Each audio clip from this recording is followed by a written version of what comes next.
Gilles Tourny s'affaire dans le jardin comme si de rien n'était. Pourtant, ce retraité de 67 ans est soupçonné de meurtre. Il vient de passer 4 mois en détention préventive. Un séjour derrière les barreaux qui l'a traumatisé. Si j'avais du courrier, ça me faisait du bien. Je montais sur le lit, je m'asseyais, je lisais, je lisais en vitesse, puis après, je relisais doucement. Il fallait que ça mieux comprendre.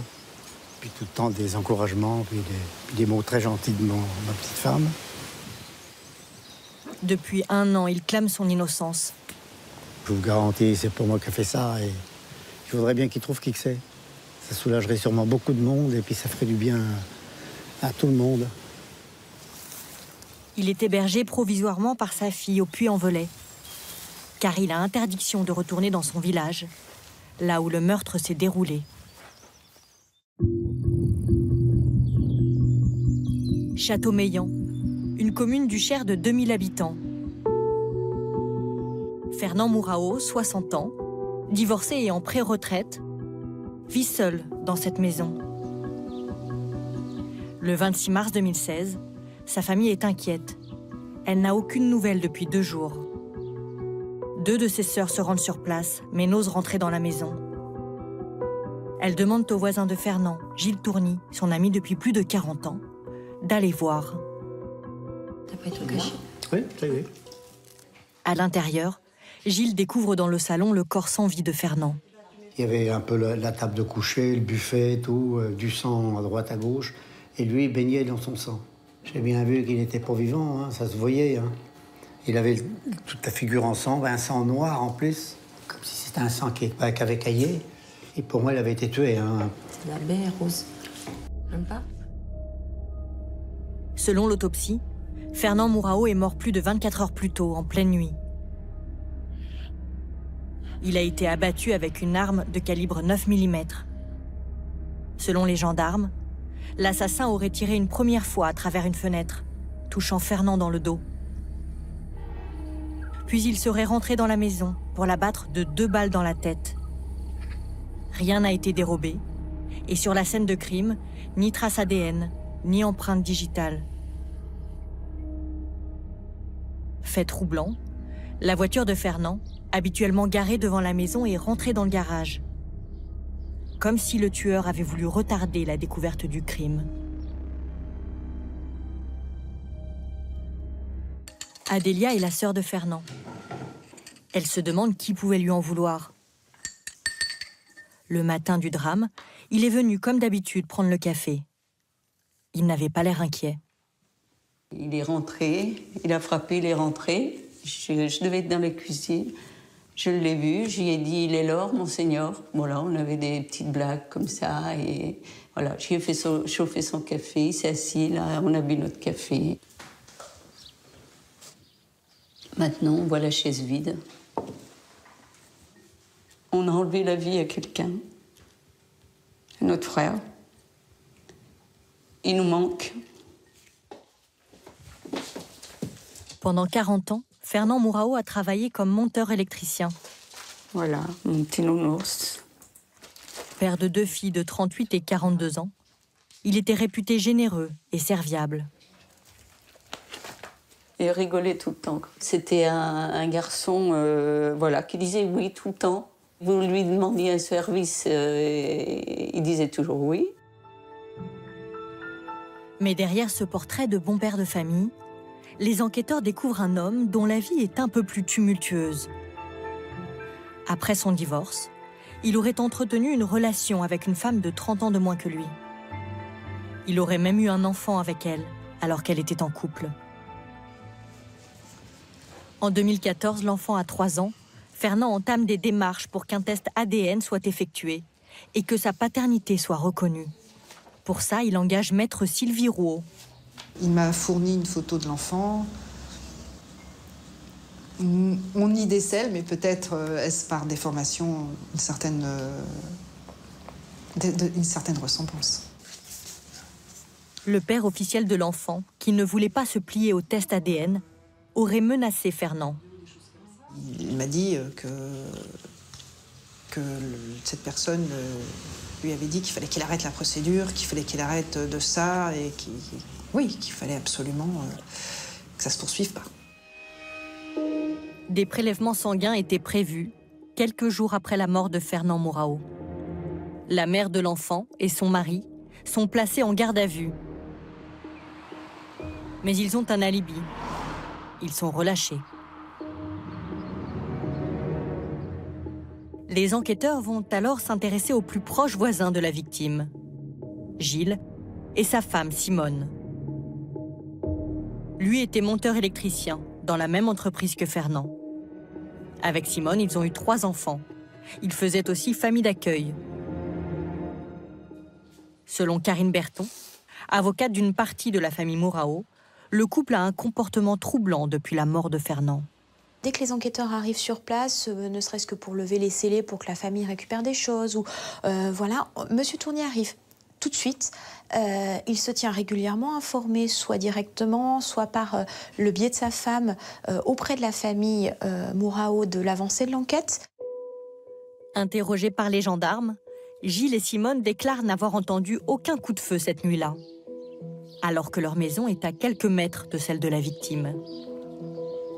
Ils affirment aussi ne pas s'être inquiétés de l'absence de Fernand pendant 2 jours, car ils pensaient qu'il était à Paris. Pourtant, sa famille n'était pas du tout au courant de ce voyage. Ils sont placés sur écoute téléphonique. Lors d'une conversation, Simone confie à sa fille Valérie être ennuyée d'avoir des armes chez elle. Celles-ci ne sont pas déclarées. La maison est perquisitionnée. Les gendarmes trouvent 6 armes, notamment un 9 mm, mais pas celle du crime. Malgré tout, 1 an après le drame, le couple est placé en garde à vue. Tous les 2 nient avoir tué Fernand. Gilles explique qu'il utilise ses armes pour tuer les rats et pour ses loisirs. Simone est relâchée, mais son mari est mis en examen pour meurtre, puis incarcéré pendant 4 mois. Depuis, son avocat Jean-Michel Fleurier ne cesse de répéter que le dossier est vide et les éléments à charge ridicules. On lui a reproché d'avoir des cassettes vidéo du commissaire Moulin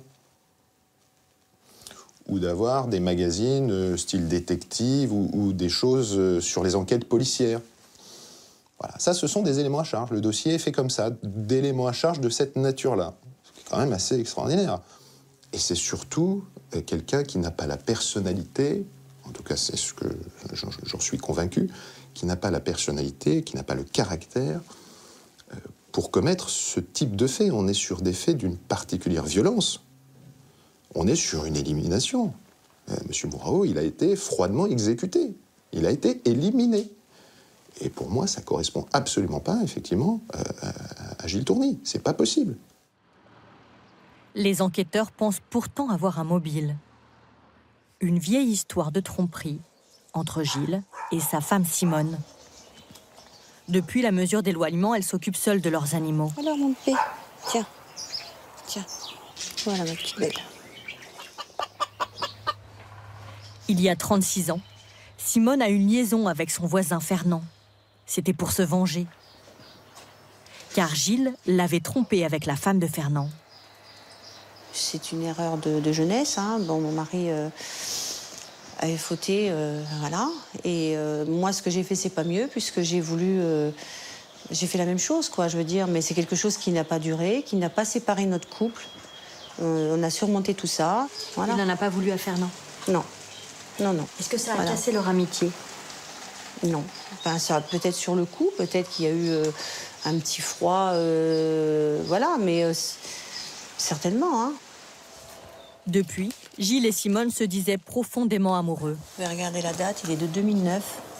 Les 1001 mots doux de Saint-Valentin. Vivre avec toi, c'est vivre le bonheur. Merci d'avoir cru en moi, toi, ma Valentine, pour toujours. Je t'aime, Gilles. Ça, c'est à Saint-Valentin en 2015, il y a la date dessus. Ça, c'est à Saint-Valentin en 2016, pour nos 40 ans. Ma fille nous avait fait faire ça, comme, voilà, comme si c'était l'article du Berry. Pourtant, d'après les écoutes téléphoniques, Simone aurait raconté que Fernand la regardait avec insistance ces derniers temps. Selon les enquêteurs, les anciens amants auraient pu se rapprocher. Simone nie, tout comme sa fille Valérie, à qui elle se confiait.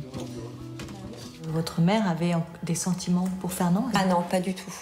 Non, absolument pas. Elle le considérait comme un bon voisin, le copain de papa, mais il n'y avait aucun... Enfin, moi, j'ai pu les voir ensemble. Enfin, il n'y avait rien entre eux. Enfin, je le maintiens. Non.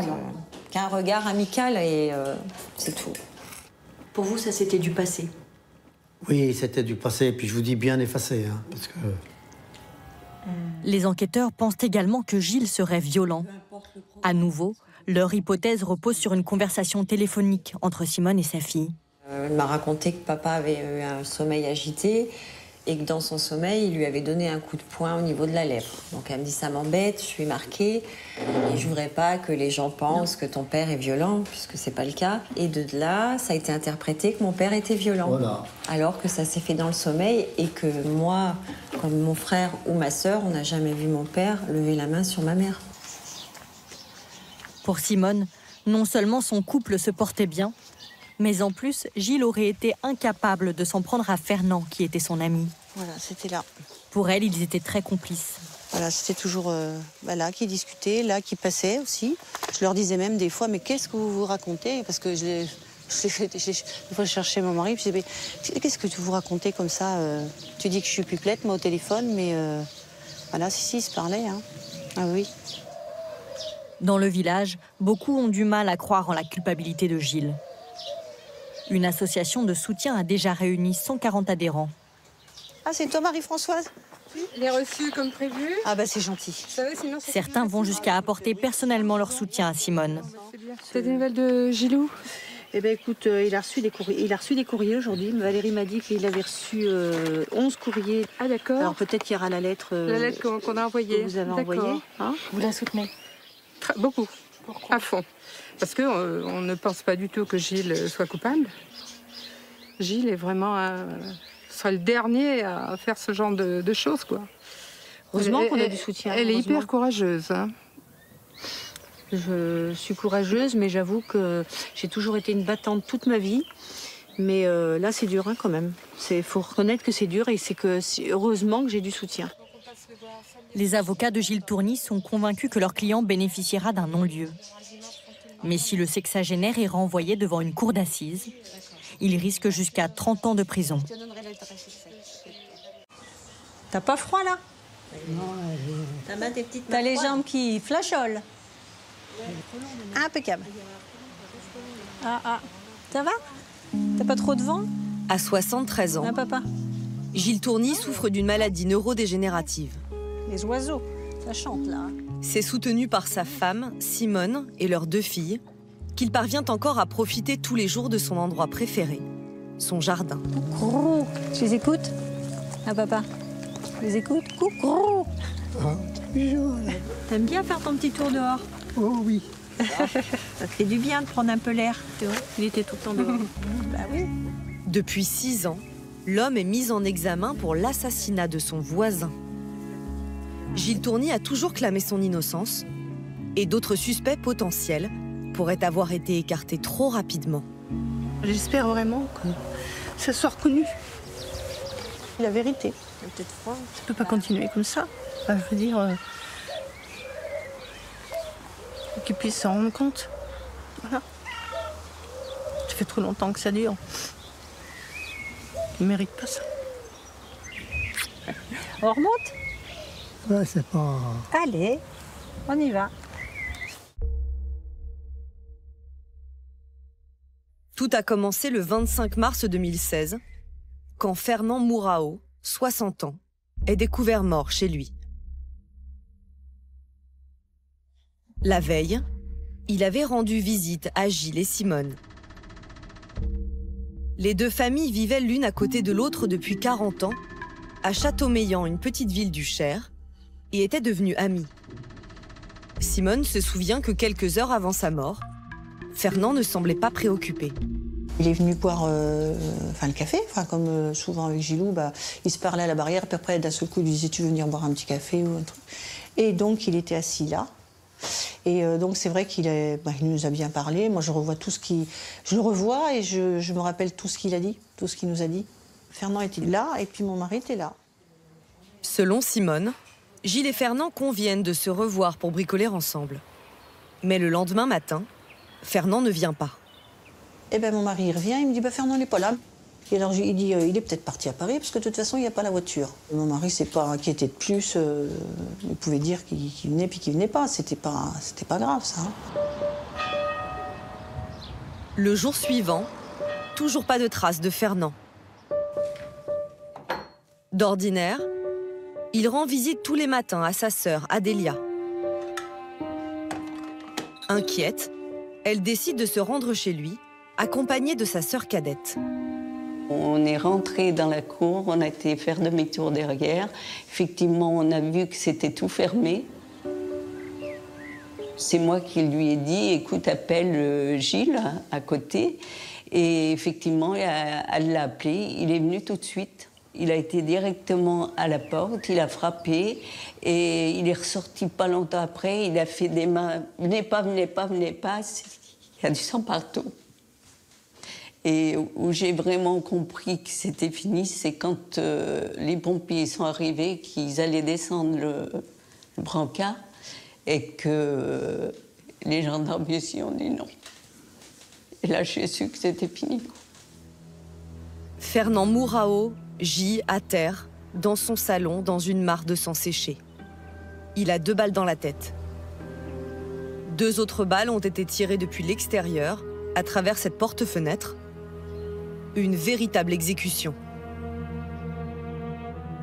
Adélia et sa jeune sœur, Marie-France, sont alors persuadées de savoir qui sont les assassins. Marie-France, elle a été sur la route, elle s'est mise à crier. Ils nous l'ont tué, ils nous l'ont tué. Les manouches l'ont tué, pas lui, ils l'ont tué. Les 2 sœurs désignent aux enquêteurs un couple issu de la communauté des gens du voyage, les seules personnes qui, selon elles, avaient un intérêt à éliminer leur frère. Éric S. et Sabrina N. Éric était un collègue de travail de Fernand dans une entreprise de BTP et était devenu un ami. Mais en 2010, en secret, Fernand Mourao, divorcé de longue date, noue une relation amoureuse avec sa compagne Sabrina. 1 an plus tard, la jeune femme donne naissance à un garçon et, sans rien dire à son compagnon, confie à Fernand qu'il en est le père. Pendant 3 ans, le retraité s'occupe de l'enfant régulièrement. Il venait là avec l'enfant, c'était tout à fait normal. Voilà, c'était, comment vous dire, c'était quelque chose, c'était son fils, le petit il l'appelait papa. Il l'emmenait, vous voyez, comme il avait un tracteur, il montait son tracteur et puis il était gaga, comme on dirait, gaga devant ce gosse. Il en était raide fou, quoi. En 2014, la jeune femme décide de révéler la vérité à son mari. Jean-Baptiste était à l'époque le meilleur ami de Fernand. Là, monsieur apprend qu'il n'est pas le père légitime du petit garçon. C'est ce jour-là, d'ailleurs, où il pète un peu un câble, où verbalement, il lui annonce qu'il va lui mettre un coup de fusil. Et qu'est-ce que Fernand lui a répondu? Viens, je t'attends. Il avait l'air de prendre ça au sérieux? Fernand, non, pas du tout. Il craignait pas Éric et il m'avait dit, de toute façon, il ne le fera pas. Le couple coupe tout contact avec Fernand Mourao. Le retraité ne peut plus voir son fils. Il engage une avocate, maître Sylvie Rouault, et entame des démarches pour obtenir une garde partagée. Il emmène 2 photos de l'enfant. La ressemblance, elle est assez frappante. Bon, c'est une procédure qui n'aurait pu que avoir une issue favorable pour le client. Le juge était obligé de désigner un expert pour une analyse biologique. On aurait annulé la reconnaissance de paternité de monsieur qui devenait reconnaissance mensongère. Donc on l'aurait annulé. Sur l'acte de naissance, on aurait dit que le père de l'enfant est monsieur Mourao. L'avocate assigne le couple le 15 février 2016. Un mois plus tard, Fernand Mourao est abattu. Je revois encore ma secrétaire rentrer dans mon bureau et me dire « Monsieur Mourao a été tué ». Ma réaction immédiate vis-à-vis de ma secrétaire, c'est de dire « C'est lié à notre dossier. C'est à cause de notre assignation ». Quelques jours après l'assassinat, les gendarmes de Bourges placent le couple en garde à vue. Tous deux affirment que le soir des faits, ils étaient chez eux, dans cette maison située à 25 minutes de route du lieu du crime. Des prélèvements révèlent d'infimes traces de poudre sur la main de Sabrina et sur le jean d'Éric. Mais ils avancent une explication. Éric raconte que 2 jours plus tôt, il a tiré avec son fusil de chasse sur un renard qui rôdait dans leur jardin. Après 48 heures de garde à vue, ils sont relâchés sans charge. Pendant plusieurs mois, l'enquête patine. Elle va basculer en juin 2016, quand une femme appelle la gendarmerie. Elle a des révélations à faire sur Gilles et Simone Tourny, les voisins et amis. Elle raconte qu'il y a 30 ans, Gilles a couché avec la femme de Fernand et qu'à l'époque, pour se venger, Fernand a eu une relation avec la femme de Gilles, Simone. Placée sur écoute, Simone confesse à sa fille qu'elle a peur d'être soupçonnée à cause de cette vieille histoire de tromperie. Et que Gilles possède des armes du même calibre que celui qui a tué leur voisin. Le 8 février 2017, Gilles Tourny est mis en examen pour assassinat et placé en détention.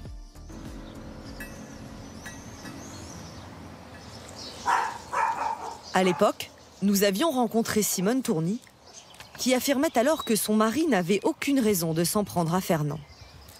C'est une erreur de jeunesse. Hein. Bon, mon mari avait fauté, voilà. Et moi, ce que j'ai fait, c'est pas mieux, puisque j'ai voulu... j'ai fait la même chose, quoi, je veux dire. Mais c'est quelque chose qui n'a pas duré, qui n'a pas séparé notre couple. On a surmonté tout ça. Voilà. Il n'en a pas voulu à Fernand. Enfin, ça, peut-être sur le coup, peut-être qu'il y a eu un petit froid, voilà, mais certainement. Hein. Selon Simone, elle et son mari étaient malgré tout restés profondément amoureux. Vous pouvez regarder la date, il est de 2009. Les 1001 mots doux de Saint-Valentin. Vivre avec toi, c'est vivre le bonheur. Merci d'avoir cru en moi, toi, ma Valentine, pour toujours. Je t'aime, Gilles. Ça, c'est à Saint-Valentin en 2015, il y a la date dessus. Ça, c'est à Saint-Valentin en 2016, pour nos 40 ans. La maison des Tourny est perquisitionnée. Plusieurs armes sont découvertes. Des tiroirs et peut-être là. Mais pas l'arme du crime. Il n'y a aucune preuve matérielle contre Gilles Tourny. Après 4 mois de détention, il est remis en liberté. Il était alors en bonne santé et répétait qu'il était innocent. Je vous garantis, c'est pas moi qui ai fait ça et je voudrais bien qu'il trouve qui que c'est. Ça soulagerait sûrement beaucoup de monde et puis ça ferait du bien à tout le monde. Est-il sincère? Dans cette petite ville de 2000 habitants, 2 camps se forment. Les pour et les anti-Gilles Tourny. Marie-France est la sœur cadette de Fernand. Elle découvre à l'époque certaines écoutes téléphoniques de Simone Tourny.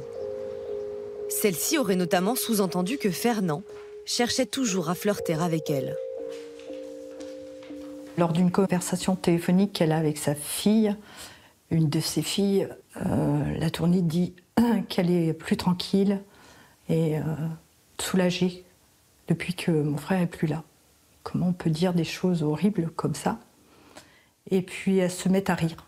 Donc là, on ne comprend plus. Là. On a dit, mais qu'est-ce que mon frère a pu lui faire pour qu'elle dise des choses horribles comme ça? Enfin, voilà. Et puis, à la fin de sa garde à vue, elle dit aux enquêteurs, « Ben oui, avec tout ce que vous me dites, je commence à avoir des doutes. Mais comment peut-on douter de son mari sachant qu'il a passé la soirée avec elle. Donc là, on se dit, bah ouais, c'est peut-être lui. Mais à Châteaumeillan, de nombreux habitants ne croient pas à la culpabilité de Gilles Tourny. Parmi eux, Hervé, un autre voisin et ami de Gilles et Fernand. Là, c'était là. Qui les a vus ensemble 2 jours avant le meurtre. Moi, je me suis arrêté ici avec le camion. Je venais juste de m'installer à mon compte. Et ils étaient en train de discuter tous les deux, à peu près au niveau du pignon de la maison.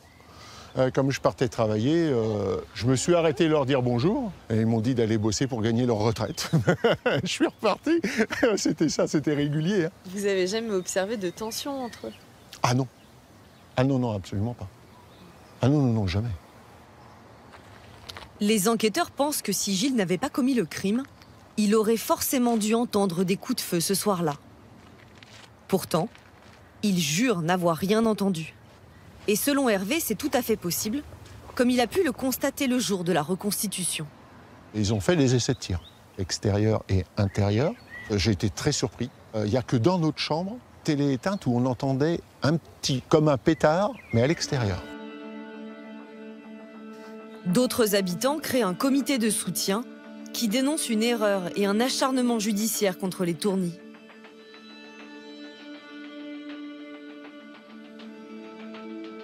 Les 2 filles du couple, Nelly et Valérie, pointent du doigt le gendarme qui dirige alors l'enquête.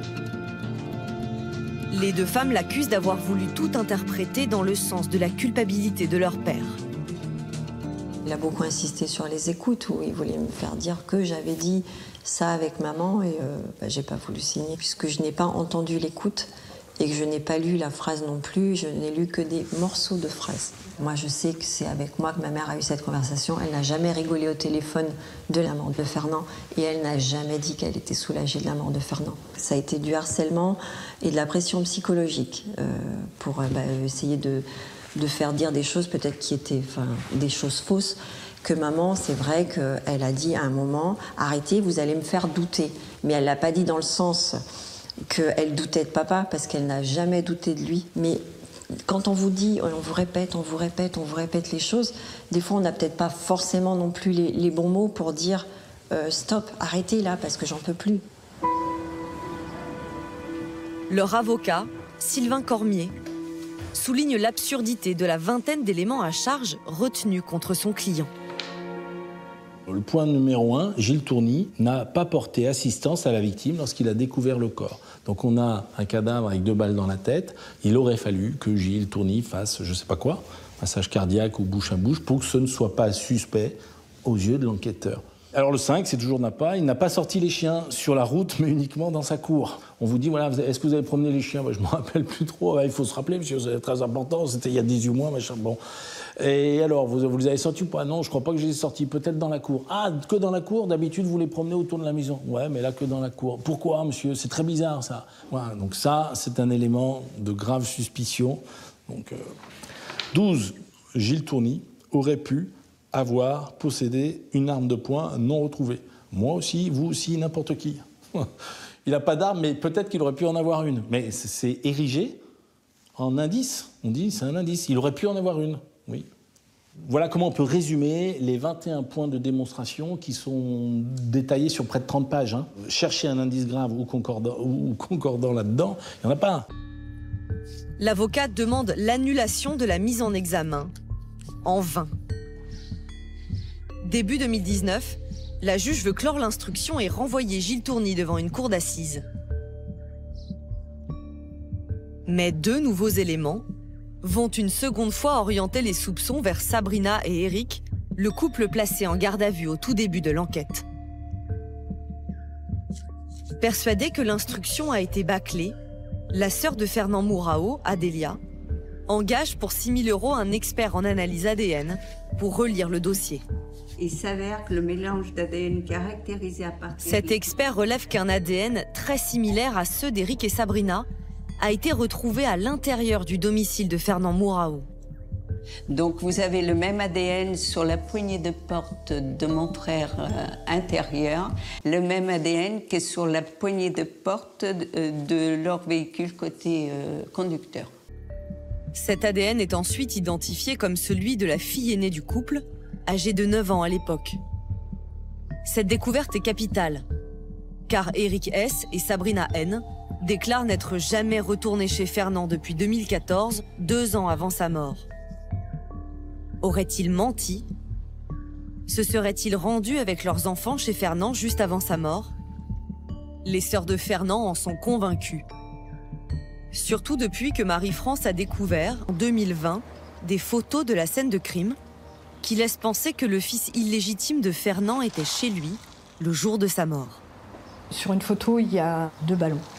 2 ballons qui appartenaient au fils à mon frère.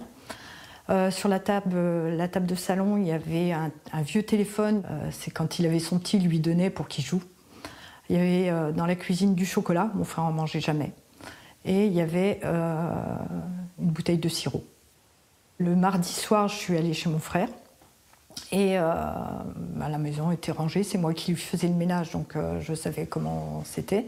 Et il n'y avait pas de ballon, il n'y avait pas de téléphone, tout était rangé, il n'y avait pas de chocolat, il n'y avait pas de sirop. Donc pour moi, j'en suis certaine, il a vu son fils le mercredi après-midi. Fernand Mourao aurait, selon toute vraisemblance, été tué quelques heures plus tard.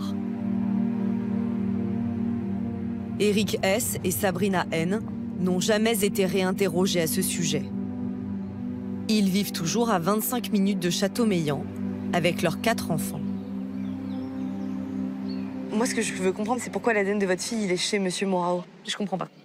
Moi non plus, parce que il y avait longtemps que je ne causais plus. Vous n'avez pas du tout été chez lui? Ah non. D'accord. Ah non. Vous aviez des raisons de lui en vouloir? Au départ, oui. Je l'ai menacé un coup. J'ai dit, si je serais devant moi, j'y mettrais même un coup de fusil. J'ai dit, je vous le dis. Comme si je vous le dis là. Mais c'est sur la colère. Mais tous les deux, cette histoire de procédure vis-à-vis de votre fils, ça devait vous bouleverser quand même. Bah, qu'est-ce que vous voulez que je vous dise? C'était fait, c'était fait. Hein. Mon fils d'11 ans, c'est comme si c'était mon fils. Alors je m'en branle royal. Ça commence à me saouler, ces conneries. Ça serait moi, c'est pour moi, c'est pour moi. Hein. 7 ans se sont écoulés depuis le meurtre. 5 juges d'instruction se sont succédés. Et Gilles Tourny n'est plus en état de se défendre. Pour ses médecins, la progression rapide de sa maladie est la conséquence du choc psychologique lié à sa mise en cause et à son incarcération. On essaye de remarcher un petit peu dehors? Hein? Oui. Oui. Hein? Ça te ferait plaisir? Oui. L'homme qu'on a connu 7 février 2017 avant l'arrestation et l'homme qui est là aujourd'hui, ça fait que 6 ans, mais ils l'ont détruit. Il est détruit. Voilà. On sait qu'il souffre, même s'il ne l'exprime pas, parce qu'il a des moments, des mots, des regards, des larmes qui coulent, et on se retient. Vous pensez que les jours de votre père, ils sont comptés aujourd'hui? On va pas se mentir. On est toutes les deux dans le médical, donc on a compris. Hein. On a compris, donc ça peut être dans une semaine, ça peut être dans un mois, ça peut être... on sait que ça peut être... voilà. Il y a des fois, on peut même pas le lever. Simone Tourny réclame aujourd'hui à la justice, en urgence, la démise en examen de son mari. Surtout qu'on reconnaisse que ce n'est l'erreur qui a été faite sur mon mari, pour qu'il retrouve son honneur, pour qu'on retrouve notre honneur. Et je veux pas qu'il parte sans savoir qu'on sait que c'est pas lui. Et je veux aussi la vérité. Je veux pouvoir lui dire, je sais pas s'il comprendra tout, mais je lui ferai comprendre.